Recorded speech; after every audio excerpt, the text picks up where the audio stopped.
గత ప్రభుత్వం అట్లా చేయలేదు ఇట్లా చేయలేదని మాట్లాడడం అనేది కరెక్ట్ కాదు. గత ప్రభుత్వం గత 6 నెలల కింద కూడా ఇటువంటి అకాల వర్షాలు తుఫాను బీభత్సం జరిగినట్లయితే అది దక్షిణ తెలంగాణ కానీ ఉత్తర తెలంగాణ కానీ ఇక్కడున్న ఆనాటి వ్యవసాయ శాఖ మంత్రి నిరంజన్ రెడ్డి గారు, రంగారెడ్డి జిల్లా మంత్రి గారు సబితా ఇంద్రారెడ్డి గారు, నేను కూడా వెంటనే చేవెళ్ళ ప్రాంతం కానీ పరిగి ప్రాంతం కానీ వెళ్ళి ఆ రాత్రి వడగండ్ల వాన పడితే పొద్దున్నే మేము అందరం కూడా చేరుకొని వాళ్ళందరికీ భరోసా ఇచ్చినాం.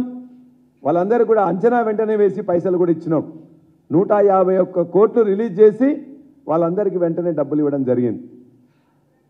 రెండోసారి మళ్ళా నష్టం జరిగితే ఎక్కువ నష్టం జరిగిందని చెప్పేసి ముఖ్యమంత్రి గారే స్వయంగా తానే నేను రైతు బంధు సమితి అధ్యక్షునిగా ఉంటే మధుర జిల్లా బోనకల్లు రామాపురం కానీ మిగతా గ్రామాలకు వెళ్తే ఈయాటి వ్యవసాయ శాఖ మంత్రి కూడా అక్కడ కలిసిండ్రు, పరిశీలించిండ్రు, వారితో పాటు జత అయినరు. అక్కడి నుంచి వెళ్ళి ఒక మధుర నియోజకవర్గమే కాదు ఖమ్మం జిల్లాలో ఉన్న మిగతా ప్రాంతాలు కానీ అదేవిధంగా మహబూబాబాద్ జిల్లాలోని తొర్రూరు ప్రాంతం కానీ వరంగల్ జిల్లాలోని నర్సంపేట ప్రాంతం కానీ కరీంనగర్ జిల్లాలోని చొప్పదండి ప్రాంతం కానీ ఇవన్నీ కూడా ఆనాటి ముఖ్యమంత్రి కేసీఆర్ గారితో ఈనాటి వ్యవసాయ శాఖ మంత్రి తుమ్మల నాగేశ్వరరావు గారు పరిశీలించి ఆ తర్వాత ఇక్కడికి వచ్చి దాని మీద మాట్లాడి ఒక నిర్ణయం తీసుకోవడం జరిగింది. ఎన్డీఆర్ఎఫ్ ప్రకారం ఇవాళ పంట నష్టం జరిగినట్లయితే మొక్కజొన్నకు 3,333 మాత్రమే ఉన్నది ఎకరానికి, వరికి 5,600 రూపాయలు మాత్రమే ఉన్నది. మిగతా పంటలకు పండ్ల తోటలకు కానీ 6,500 7,000 రూపాయలు మాత్రమే ఉన్నది. ఇవన్నీ అరకొరగా ఉన్నాయి. దీని అన్నింటినీ కూడా ఎక్కువ చేయాలని చెప్పేసి వారి సమక్షంలోనే తుమ్మల నాగేశ్వరరావు గారి సమక్షంలోనే నెక్స్ట్ డే దాన్ని 10,000కు పెంచి నిర్ణయం తీసుకొని ఎన్డీఆర్ఎఫ్ ఎస్డీఆర్ఎఫ్లో లేకుంటే కూడా 10,000 రూపాయలు పెంచి ఆనాడు రైతుల్ని కాపాడింది కేసీఆర్ గారు. ఆనాడు జీవో నెంబర్ 14 ద్వారా 151 కోట్లు రిలీజ్ చేసి 10,000 రూపాయలు ఇవ్వాలని చెప్పేసి మొట్టమొదటి జీవో ఇచ్చిండ్రు నాటి ముఖ్యమంత్రి కేసీఆర్ గారు. ఇంకో మాట మాట్లాడిండ్రు వ్యవసాయ శాఖ మంత్రి గారు, అసలు అంచనానే వేయలేదు గత ప్రభుత్వం తీరు అట్లా ఉందని.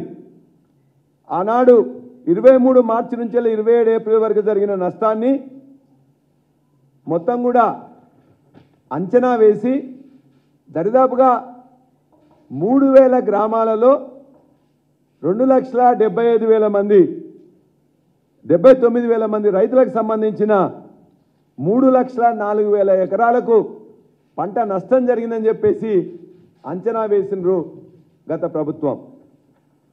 అంచనా వేయడం కాదు, జీవో కూడా ఇవ్వలేదని చెప్పేసి వారు మాట్లాడినరు. 304 అంటే 3,04,000 ఎకరాలకు నష్టం జరిగితే 10,000 రూపాయల చొప్పున 304 కోట్లు కావాలని చెప్పేసి జీవో నెంబర్ 19ని ఆనాటి ప్రభుత్వం ఇచ్చింది. ఆ జీవో నెంబర్ 19 ఇచ్చిన తర్వాత కూడా బీఆర్ఓ ఇస్తేనే తొందరగా ఇస్తామని చెప్పేసి వాళ్ళంటే ఫైనాన్స్ వాళ్ళు మరలా ఒకటి వ్యవసాయ శాఖ ఇచ్చింది, అట్లనే ఫైనాన్స్ డిపార్ట్మెంట్ కూడా జీవో నెంబర్ 24 ద్వారా ఇదే 304 కోట్లకు బడ్జెట్ రిలీజ్ ఆర్డర్ బీఆర్ఓ కూడా ఇవ్వడం జరిగింది. ఇది వాస్తవం. పంట నష్టం జరిగితే వెంటనే క్షేత్ర పరిశీలన మంత్రులు కానీ ఎమ్మెల్యేలు కానీ రైతు బంధు సమితి అధ్యక్షులు కానీ ముఖ్యమంత్రితో సహా వెళ్ళి పరిశీలించి రైతులను ఆడుకున్నారు. కావాల్సిన అంచనా వేసిండ్రు, కావాల్సిన జీవోలు ఇచ్చిండ్రు, కావాల్సిన డబ్బులను ప్రజలకు ఇచ్చిండ్రు. రెండో విడత పైసలు ఇస్తున్నప్పుడు కావాలని చెప్పి కాంగ్రెస్ పార్టీ ఇది బీఆర్ఎస్ పార్టీకి ఎన్నికల్లో లాభం జరుగుతుందని చెప్పేసి ఆపేసిండ్రు. ఆనాడు ఆపేసిన పైసలు ఈనాటి వరకు కూడా ఇవ్వలేదు. దాన్ని వెంటనే రిలీజ్ చేసి మీ చిత్తశుద్ధిని నిరూపించుకోమని చెప్పేసి మేము కోరుతున్నాం వ్యవసాయ శాఖ మంత్రి గారిని, ముఖ్యమంత్రి గారిని. మీరు పోకుండా పరిశీలించకుండా రైతులను ఓదార్చకుండా ఇవాళ మీరు ఏదో రైతులకు మేము ఎక్కువ చేస్తున్నాం అని చెప్పేసి మాట్లాడడం సరైనది కాదు.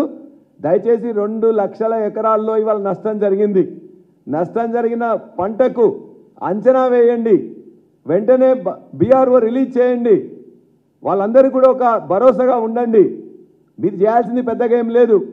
2602 రైతు వేదికలు మేమే నిర్మించినాం. 2602 అగ్రికల్చర్ ఎక్స్టెన్షన్ ఆఫీసర్లను మేమే అపాయింట్ చేసినాం. దానికి సంబంధించిన యాప్ క్రాప్ బుకింగ్ యాప్ని కూడా మేమే చేసినాం. మీకు కావాల్సిన ఇన్ఫ్రాస్ట్రక్చర్ ఇచ్చినాం, టెక్నాలజీ ఇచ్చినాం, మనుషుల్ని ఇచ్చినాం. ఇవాళ పోయి చూసి రిపోర్ట్ చేయడానికి మీకు చేత కాకపోతే చెప్పండి, మేమే చేపిస్తాం. ఇలా ప్రభుత్వంలో ఉండి గత ప్రభుత్వాలు తిట్టడం కాదు, గత ప్రభుత్వం ఇన్ఫ్రాస్ట్రక్చర్ ఇచ్చి టెక్నాలజీ ఇచ్చి మనుషుల్ని ఇచ్చిన తర్వాత చేయడం చేత కాకుండా గత ప్రభుత్వం అట్లా చేయలేదు ఇట్లా చేయలేదు అని చెప్పేసి మాట్లాడడం సరైంది కాదు. అన్నీ కూడా వసతులు ఏర్పాటు చేసినాం, రైతులకు కావాల్సిన అన్నీ చేసినాం. మీకు చిత్తశుద్ధి ఉంటే ఇమ్మీడియట్గా క్రాప్ బుకింగ్ చేసి నష్టాన్ని ఇమ్మీడియట్గా ఇవ్వాలని చెప్పేసి మేము భారత రాష్ట్ర సమితి తరఫున ఈ ప్రభుత్వాన్ని కోరుతున్నాం.